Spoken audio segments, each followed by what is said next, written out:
y tiene razón, es un día de mucho contenido económico. ¿Y por qué? Bueno, porque aparece en la campaña ya de lleno el tema de la deuda y del Fondo Monetario. Aparece para mí el tema más importante, más definitorio para los próximos años en la Argentina, y aparece además con razón, porque ayer entró a la Argentina el paquete de asistencia del Fondo Monetario que este organismo internacional dispuso para todo el mundo para paliar los efectos de la pandemia. 4.344 millones de dólares que entraron a las arcas del Banco Central, pero que lamentablemente están en una puerta giratoria y se van a ir entre septiembre y diciembre en 2 pagos que quedan todavía del acuerdo que firmó Mauricio Macri. El segundo, porque el primero a los pocos meses explotó por el aire. Es un montón de plata, 4.300 millones de dólares. ¿Sabés qué se podría hacer, por ejemplo, con este dinero? Mirá, con este dinero, al dólar oficial, porque lo podría haber multiplicado por 170 o por 180, el dólar financiero o al blue, pero al dólar oficial se podrían pagar 5 rondas de IFE, como las que se pagaron el año pasado, 10.000 pesos para 9 millones y pico de personas. Se podrían pagar 5, el año pasado se dieron 3, una cada 2 meses.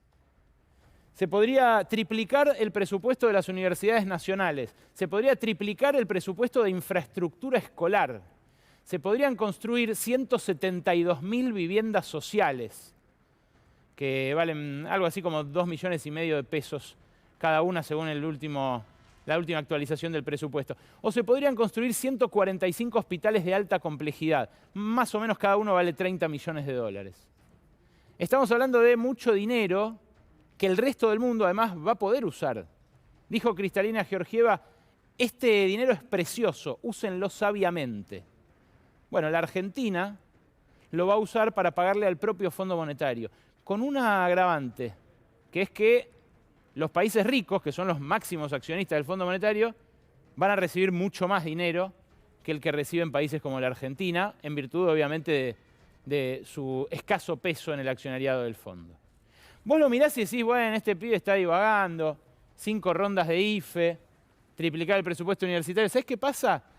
¿No? En Estados Unidos, por ejemplo, hoy Bernie Sanders, líder de la minoría de izquierda demócrata dentro del gobierno de Estados Unidos, dijo, ¿saben qué? Tenemos que votar la extensión de lo que es para ellos su IFE, un cheque de $300 por mes para las familias que no lleguen a determinado ingreso. Eso vence en diciembre de este año. Nosotros estamos atravesando todo este 2021 ya sin ningún tipo de asistencia para los sectores populares que vieron interrumpida su actividad y en algunos casos perdieron directamente su ingreso por culpa de la pandemia. Hubo una discusión en el gobierno sobre qué hacer con este dinero, incluso hubo un proyecto de declaración que se aprobó en el Senado, que aprobó el kirchnerismo dentro de la coalición gobernante, para que se use esta plata para fines como estos. Finalmente, la propia Cristina Fernández de Kirchner, hace un mes exactamente, clausuró esta discusión cuando dijo esto. Que el Fondo Monetario Internacional ha decidido, como respuesta a la pandemia en todo el mundo, entregarle dólares a 0 tasa de interés prácticamente, porque es 0,05, a los países para que hagan frente a los estragos de la pandemia. Nosotros no vamos a poder destinar eso a lo que lo van a destinar el resto de los países. ¿Por qué?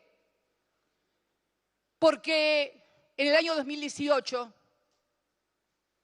después de, en el 2015, un país sin deuda, porque lo expliqué el otro día, si alguno me vio cuando estábamos haciendo el alegato en el tema de memorándum, mostrar ese famoso grafiquito de cómo estaba cuando llegó Néstor la deuda allá arriba, 116% del PBI, y cómo la dejamos nosotros y cómo volvió a subir. Y ahora resulta ser que debemos 45.000 millones de dólares al Fondo Monetario Internacional, además de los 70.000 u 80.000 que se reestructuró la deuda el año pasado. Es un yunque que pesa sobre nuestras cabezas y sobre las cabezas de nuestros hijos, la deuda que contrajo Mauricio Macri durante su gobierno con el Fondo Monetario. Es una deuda, además, que cuesta mucho renegociar, porque al directorio del fondo se sientan las principales potencias del mundo. Entonces empieza ahí la negociación y empiezan ahí las concesiones por parte de un gobierno que había hecho otras promesas, que venía a dar vuelta el colectivo en 180 grados y avanzar para el lado contrario al que fue Macri. Esto, por supuesto, no habilita la obscenidad de que ahora, y ahí vamos a eso, los propios exponentes de Juntos por el Cambio estén diciendo que ellos no contrajeron tanta deuda. Para nada, por supuesto. Pero lo que está en discusión ahora es qué acuerdo cerrar para refinanciar con el Fondo Monetario esa deuda de Macri. Y, por supuesto, los actores están sentados a la mesa. Hay un borrador, de acuerdo con el fondo, que desde hace un mes y medio circula por despachos oficiales. La semana pasada lo pude confirmar de las fuentes más encumbradas de la política del Frente de Todos, de la conducción política del Frente de Todos. No estoy hablando de ministros del Gabinete Nacional. El borrador con el Fondo Monetario dice esto. Establece un plazo de 10 años como máximo. Esta es la oferta que hace el fondo, por supuesto. Un plazo máximo de 10 años porque es un acuerdo, un Extended Facility Fund, de los que tienen condiciones duras. No flexibiliza ese plazo de 10 años como pretendía el kirchnerismo. Sí otorga 4 años de gracia para empezar a pagar y elimina la sobretasa de interés que viene reclamando eliminar Martín Guzmán en distintos foros internacionales. Se va a aplicar, según la oferta del fondo, esa tasa base del 1,05 anual en dólares. Hay una cláusula, la cláusula que ahí llamamos pari passu, que dice que si el Fondo Monetario establece, fija, inventa nuevos acuerdos a más tiempo que 10 años, automáticamente se extendería la vigencia de este.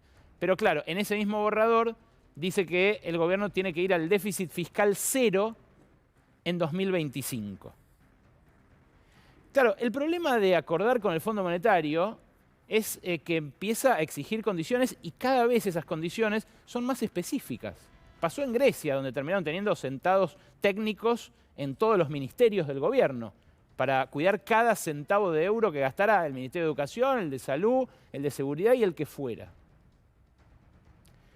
Lo que llama la atención es que el gobierno haya corrido en primera instancia este tema de la campaña electoral, que ahora se mete por la ventana, por este desembolso del fondo y por las cosas que está diciendo la oposición. Pero también llama la atención que en una campaña electoral muy vacía de ideas, muy vacía de propuestas, realmente enfrascada en dimes y diretes de la propia dirigencia, de spots cada vez más vacuos, menos densos políticamente, que el propio gobierno se contradiga con los candidatos que lleva en las boletas como candidatos a diputados. Hay una idea que asoma prístina, casi como una de las pocas nuevas que se escucharon en la campaña, que es la de laburar menos. Hay un proyecto presentado por Hugo Yasky para reducir la jornada laboral en los empleados formales. Hay otro de Claudia Ormaechea, que es una diputada también de extracción sindical. Sergio Palazzo, candidato a diputado bonaerense, ha dicho: tenemos que repartir las horas de trabajo para generar puestos de trabajo. Bueno, hay voces, sin embargo, en el gobierno que están en contra y que salieron a decirlo. El ministro de Producción, Matías Culfas, que no estaba avisado de esto como movida, dijo, bueno, no es el momento porque en todos los países se hizo reduciendo ingresos. O sea, al que le hacían trabajar menos, le permitían trabajar menos, le bajaban el sueldo. Claro, los sueldos en Argentina no se pueden bajar más. Ya están en el subsuelo. Estamos redondeando con el 4º año de pérdida de poder adquisitivo del salario. Claudio Lozano, director del Banco Nación, o sea, funcionario del gobierno y uno de los economistas heterodoxos importantes de la Argentina, sacó estas cuentas, mirá. Dice que hay un 25% de la población ocupada que trabaja más de 45 horas por semana, o sea, se considera sobreocupada. Este es un dato del INDEC, de la encuesta permanente de hogares. Él, proyectándolo a todas las ciudades del país, dice que esos son más o menos 4,5 millones de personas. De esos, 2.100.000 en blanco. Con recortar el exceso de horas que tienen los formales, o sea, esos 2.100.000 que trabajan en blanco y que trabajan más de 45 horas, que en promedio trabajan 12 horas más que 45, o sea, mucho, ya se crearían 661.000 puestos de trabajo. Si se aplicara a los informales, que es más difícil, porque anda a controlarle la jornada laboral a un empleado al cual no le respeta ni el aguinaldo, ni las vacaciones, ni el aporte sindical, ni nada, se podrían crear 1.700.000 empleos, casi eliminar el 80% de la desocupación de la Argentina. ¿Es una utopía? Bueno, Claudio Lozano dice que no. Dice que están tan devaluados los salarios que el excedente de explotación que queda en manos de los empresarios les permitiría reducir la carga horaria sin necesidad de reducir el sueldo. Ahora, ¿qué dijo el ministro incumbente, el ministro de Trabajo, Claudio Moroni, sobre esto? Ayer a la mañana dijo esto, escucha. Es un tema súper complejo, no se puede ni aplaudir ni descartar. O sea, porque la verdad es que nosotros lo que estamos analizando es qué es lo que pasó en los países que fueron implementando esta reducción de la jornada, y la verdad es que las respuestas son bastante disímiles. O sea, no vemos que matemáticamente la reducción de la jornada cree empleo. En términos inmediatos lo que hace aumenta las horas suplementarias. Nadie lo implementó en forma generalizada, uniforme, de un día para otro. ¿Por qué? Porque hay actividades en donde los sistemas de rotación, los sistemas de producción, las necesidades de atender 24 horas, como por ejemplo la salud, requieren adecuaciones especiales para el tema de la jornada. Así que es un tema, me parece, para analizarlo con paciencia. Me parece que ahora que estamos saliendo de una crisis, es un tema para estudiarlo, pero no para apurarse. Bueno, con paciencia, un tema no para apurarse. Lo están proponiendo los propios candidatos oficialistas en la campaña. No en vano, en el sindicalismo se ganó un apodo, el ministro de Trabajo, que es de Moroni. Hay una contradicción entre el discurso oficial del gabinete y el de la campaña. Y esto distorsiona la propia voluntad popular, porque no nos permite votar por alguien que, bueno, si uno está de acuerdo con la reducción de la jornada laboral, lo proponga abiertamente. No sabemos si va a ocurrir o no. Pero claro, la distorsión máxima de la campaña aparece cuando se miente abiertamente. Y esto, lamentablemente, es lo que hizo apenas llegó Mauricio Macri, nosotros lo conversamos la semana pasada, después de sus 4 semanas en Suiza, vino y dijo, no, yo no los endeudé. Escúchalo. Una mentira tras la otra, como lo de la deuda. Lo de la deuda, ¿dónde está la cámara? Ahí está. Acá está la deuda promedio por año que tomó el gobierno de Cristina Kirchner, da 17, 12 nosotros. En miles de millones de dólares, ¿no? Exactamente, por año. Y este es el desastre de lo que está haciendo el gobierno ahora de vuelta. El kirchnerismo en su nueva versión. Récord de deuda en un solo año, récord. Casi 34.000 millones de dólares en un solo año. Y en el segundo van para proyectado 27. Esto suma, para no hay que dejarse engañar, Banco Central y el Tesoro. Porque los dos son la Argentina. Y esta es la verdad. Y uno los escucha todo el día, endeudó. La verdad que esto no resiste el menor análisis, porque además se contradice Macri consigo mismo cuando decía, el kirchnerismo nos sacó del mundo, entonces no puede tomar más deuda, nadie más nos presta. Si nadie más nos presta, ¿cómo es que tomó más deuda que su propio gobierno que nos había metido en el mundo? Bueno, no hay número que se pueda torturar para llegar a la conclusión a la que llega Macri. Sí hay una trampita estadística que yo ahora te voy a explicar. Pero escuchá a María Eugenia Vidal, que dice casi lo mismo, textual. Yo le sumo un dato más, que es el tema de la deuda, ya que le preocupa tanto al Frente de Todos. Alberto Fernández lleva en este año y medio un endeudamiento de 30.000 millones de dólares. Se está endeudando más rápido por año que Mauricio Macri. Son datos, son hechos. Que sigan hablando. Son datos, son hechos, dice Vidal. Y claro, para armar del todo la secuencia aparece un medio dedicado al chequeo de información, como chequeado.com, fundado por una periodista que es familiar, que vive, que su familia directa es un exintendente macrista del conurbano. Y dice esto, le pone verdadero. Mira, fíjate, ponelo desde el principio que ahí se ve la leyenda verdadero que le ponen a estos dichos de María Eugenia Vidal. Ahí está, verdadero, ves en verde. Podrían haber hecho alguna salvedad, tienen la posibilidad de poner verdadero, pero engañoso. Bueno, déjame que te lo chequee yo. Vení. Es muy engañoso lo que dijeron tanto Macri como María Eugenia Vidal. La deuda neta de pagos del Tesoro en dólares, que es la importante, aumentó más de 100.000 millones de dólares durante el gobierno de Macri. Te digo más, fue el periodo de endeudamiento más vertiginoso y más severo de toda la historia argentina. Más que la dictadura, más que los años 90. Fue incluso, por la corta duración que tuvo, el proceso de endeudamiento más vertiginoso de la historia del capitalismo moderno.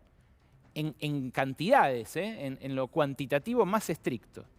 Ahora, ¿cómo quedó la deuda después de Macri? No solo más grande en términos netos, en términos de dólares por parte del Tesoro. Porque el truquito que hacen es contabilizar como deuda los pesos que el Banco Central le dio al Tesoro el año pasado para, por ejemplo, pagar la IFE, el IFE.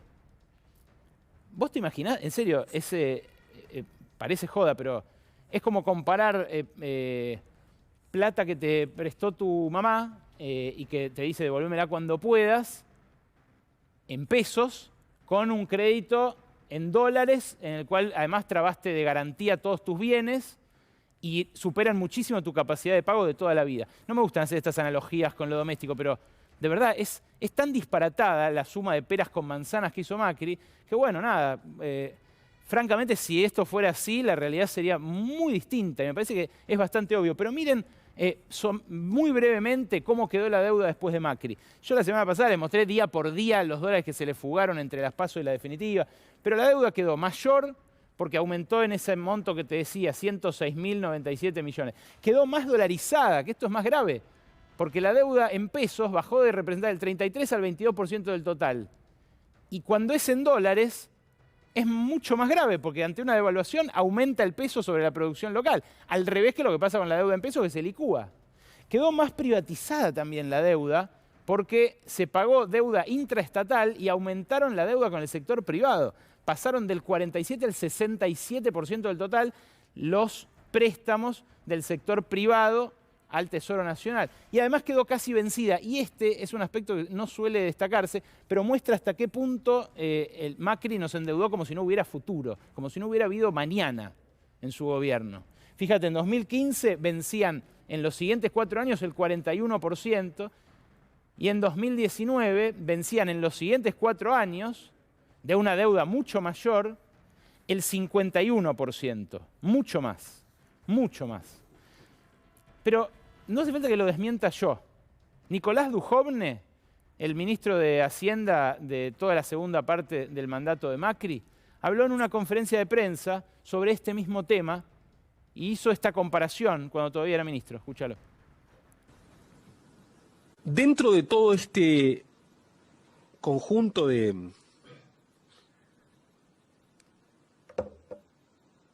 problemas que dejó la administración anterior, también nos dejó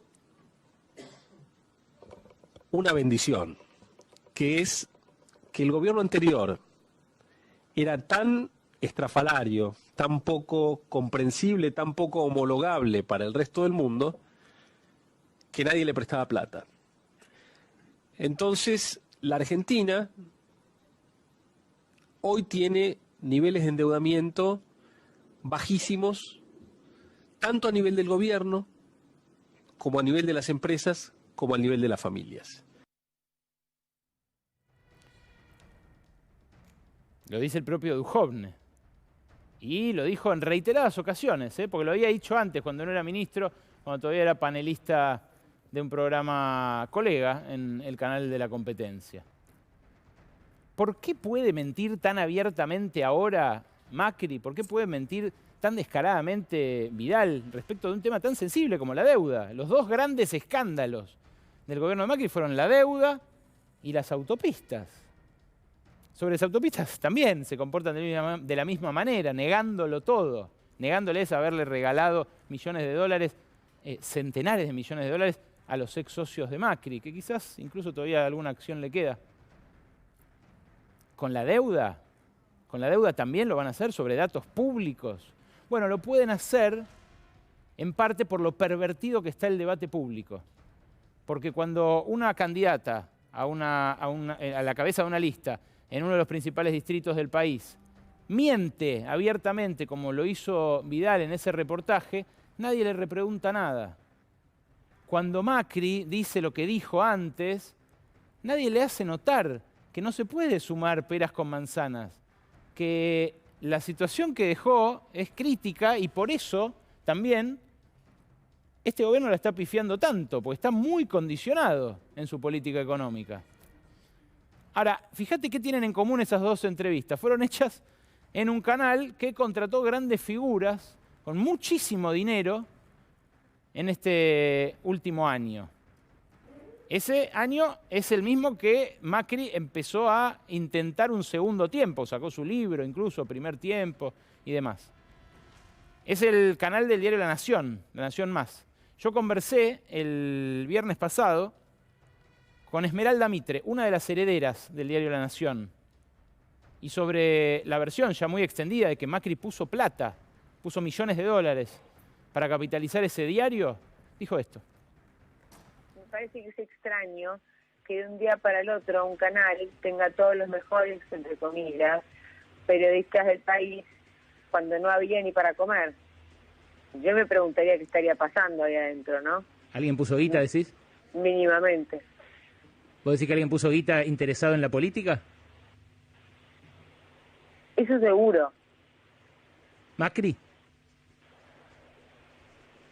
Bueno, lo que se dice es que Macri, pero no con el Canal Más. En el Canal Más viene por otro lado, que no puedo decirlo. Podrán imaginarlo. Que Macri habría puesto dinero es más que habría pagado parte de la deuda que tienen los AIE, que están endeudados en 50 millones de dólares. Pero más allá de... Estarían endeudados en 50 millones de dólares. Entonces, Macri habría puesto 15 para salvarles un poco la deuda y así beneficiarse. 15 millones de dólares. Un expresidente de la Nación en un medio fervientemente opositor y fervientemente partidario suyo, que adoptó un vocabulario y una retórica muy hostiles en este último año. ¿No amerita por lo menos una explicación mínima por parte de un medio como La Nación que se ha interesado tanto por el financiamiento espurio o no de otros medios?